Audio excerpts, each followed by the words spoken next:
kembali, kita akan mendalami dua penglihatan yang sama antara Yohanes dan Daniel. Temanya 4 malaikat, sungai Efrat, dan akhir zaman. Pasal 9 kitab Wahyu, Yohanes menuliskan penglihatannya tentang 4 malaikat yang terikat di bawah sungai Efrat. Malaikat yang jatuh, yang saat ini di alam roh di bawah dasar sungai Efrat, ditahan sampai mereka dilepaskan pada waktu yang ditentukan selama masa kesengsaraan. Mereka ada di sana meskipun kita tidak dapat melihatnya. Gimana mereka bisa diikat di situ? Ayat berikut memberi kita petunjuk.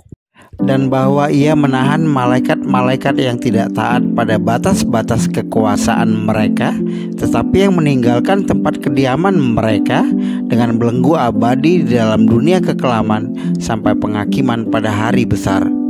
Dan kalau kita menelusuri lebih jauh lagi, kita kembali ke peristiwa kejadian di mana malaikat-malaikat meninggalkan sorga, turun ke bumi, dan tidur dengan perempuan manusia yang melahirkan anak-anak raksasa atau lebih terkenal dengan istilah Nephilim. Ketika manusia itu mulai bertambah banyak jumlahnya di muka bumi dan bagi mereka lahir anak-anak perempuan, maka anak-anak Allah melihat bahwa anak-anak perempuan manusia itu cantik-cantik. Lalu mereka mengambil istri dari antara perempuan-perempuan itu, siapa saja yang disukai mereka. Dari dua ayat tadi kita sekarang mendapatkan gambaran peristiwa yang terjadi. Ada malaikat yang pernah tinggal di sorga, berdosa, memberontak, dan diusir dari sorga.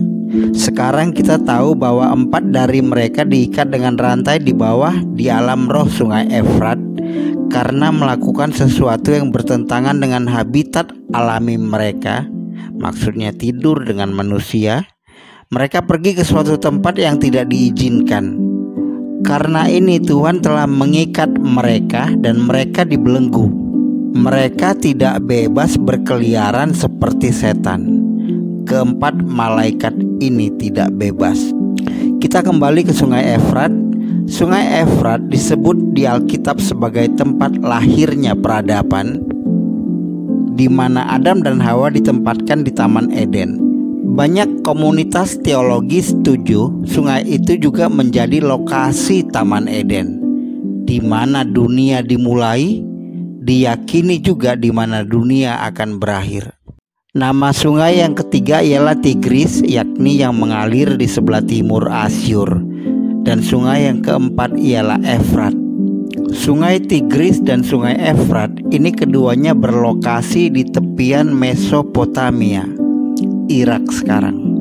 Alkitab mencatat tempat berdirinya dua kerajaan besar yang pernah berkuasa, Kekaisaran Asyur dan Kerajaan Babel atau Babilonia.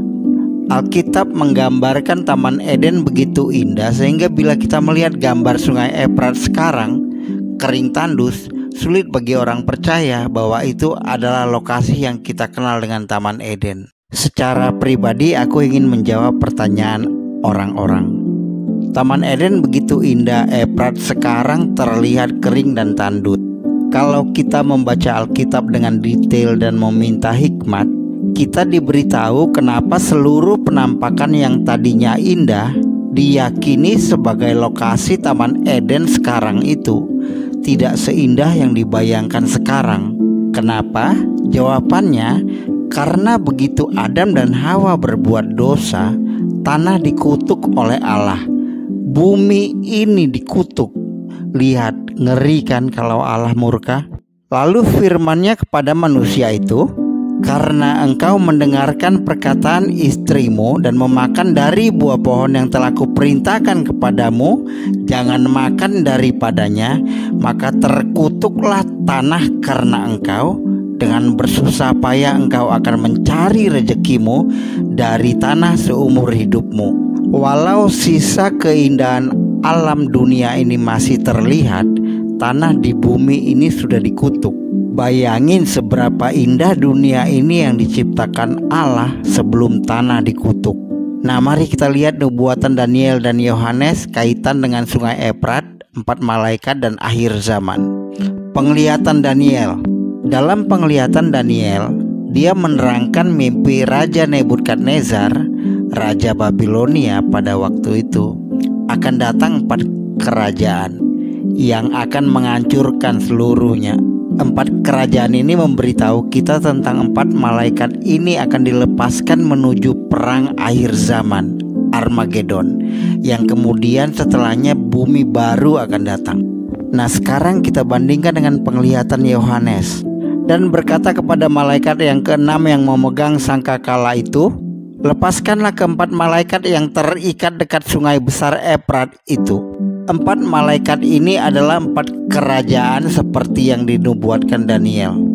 Perlu dicatat, kitab Daniel adalah kitab yang penuh dengan hikmat nubuatan tentang akhir zaman. Yohanes melanjutkan, dan malaikat yang ke-6 menumpahkan cawannya ke atas sungai yang besar, sungai Efrat.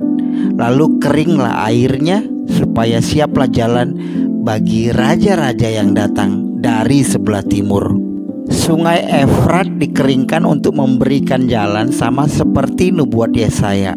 Artinya kerajaan-kerajaan itu, 4 malaikat itu akan diberikan jalan untuk melaksanakan, menggenapi rencana Allah. Maka dilepaskanlah ke-4 malaikat yang telah disiapkan bagi jam dan hari, bulan dan tahun, untuk membunuh 1/3 dari umat manusia. Dan jumlah tentara itu ialah 20.000 laksa pasukan berkuda. Aku mendengar jumlah mereka. Maka demikianlah aku melihat dalam penglihatan ini kuda-kuda dan orang-orang yang menungganginya. Mereka memakai baju jirah, merah api dan biru dan kuning belerang warnanya. Kepala kuda-kuda itu sama seperti kepala singa, dan dari mulutnya keluar api dan asap dan belerang. Dan nubuat sungai Efrat menuju jalan akhir zaman sudah dituliskan 700 tahun sebelum Yohanes menerima wahyu. Tuhan akan mengeringkan Teluk Mesir dengan napasnya yang menghanguskan, serta mengacungkan tangannya terhadap sungai Efrat dan memukulnya pecah menjadi 7 batang air, sehingga orang dapat melaluinya dengan berkasut. Perhatikan kesamaan nubuat Yohanes dan Yesaya. Dan perhatikan sungai Efrat sekarang terus semakin mengering, adalah menjadi pertanda akhir zaman sudah semakin tiba, seperti yang dinubuatkan. Begitu banyak peristiwa yang sedang digenapi, sulit untuk disangkal. Bencana alam, perang, fenomena-fenomena luar angkasa, suara terompet sangkakala menggema di seluruh dunia yang semua bisa kita lihat di sosial media. Semua hanya merujuk kepada penggenapan apa yang Yesus sampaikan di Matius 24.